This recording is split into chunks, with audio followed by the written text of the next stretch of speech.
Hello. So the title will be Transforming Access and Outcomes through Telehealth Expansion.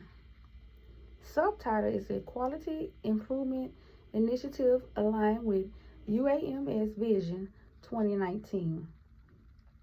This is presented by myself, Deidre Chanel Carter, DMP Executive Leader, on July the 5th, 2025. Let's get started. First, we will talk about the rationale for strategy priorities. Why telehealth expansion? It aligns with Vision 2029 goal, the healthiest state in the regions.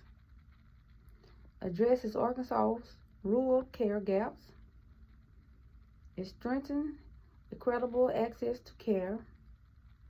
Supports nursing excellence and innovation.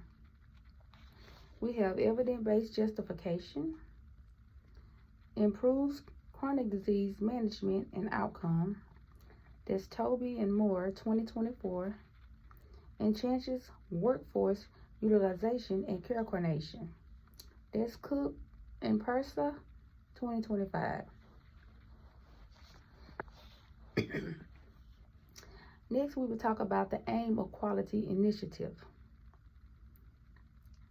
Okay, expand and optimize telehealth infrastructure statewide by 2027 to improve access, quality, and health outcome for underserved populations. Areas we will focus on.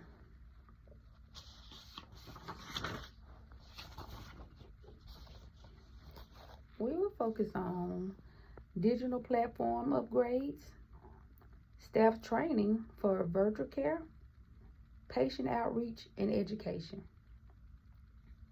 Next, we're going to talk about the SWOT analyst summary. So our strengths: only academic health system in Arkansas. It's Achieve Magnet designation, and this is by Gardilla 2025. We have our weakness, which is your infrastructures gaps in telehealth/data integration, coming from Moby and Moore 2024. We have our opportunities, digital innovation and NCI status potential, coming from Cook and Persa 2025. Threats: federal funding violation, academic talent competition, and this is by Corporal 2024. Now we will talk about politicals and strategy considerations.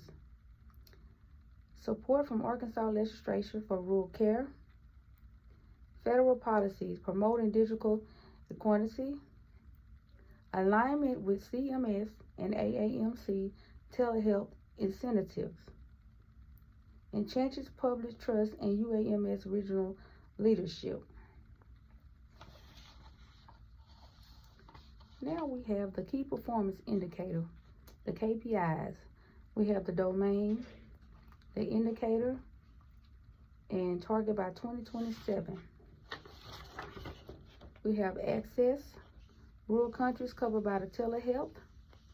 We have quantity, 30-day readmission rate. We have experience, HCA, HBS, telehealth certification. We have workforce, RN/MD, engagement in virtual care. We have financial, telehealth contribution to operating margin.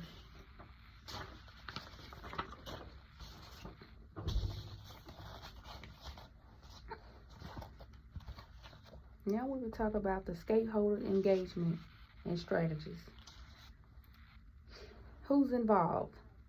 We have the nurses, the MDs, IT, patients, and board of advisors. How we engage: quarterly feedback loops, town halls and surveys, strategy co-design workshops. Why does this matter? It builds ownership and commitment, improves implementation fidelity. And this is by Ebel Gatel, 2025. Now we will talk about the change theory in action. The theory applied is Krochel's 8-step change model.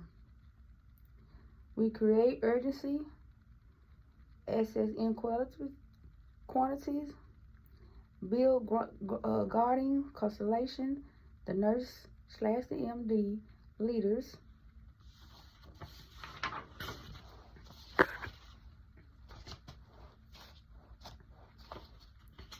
We develop vision. That's the telehealth roadmap. Communication vision. Empower action, which we will train the staff. Staff must be trained for empower action. We will generate short-term wins. Sustain accelerations. And anchor change. That was related to the change theory in action. Okay, now we'll talk about the policy recommendations. The new policy. We have a new policy, revised and retired. So the new policy is statewide telehealth integration standards. The revised is clinical practice policies to include virtual care protocol.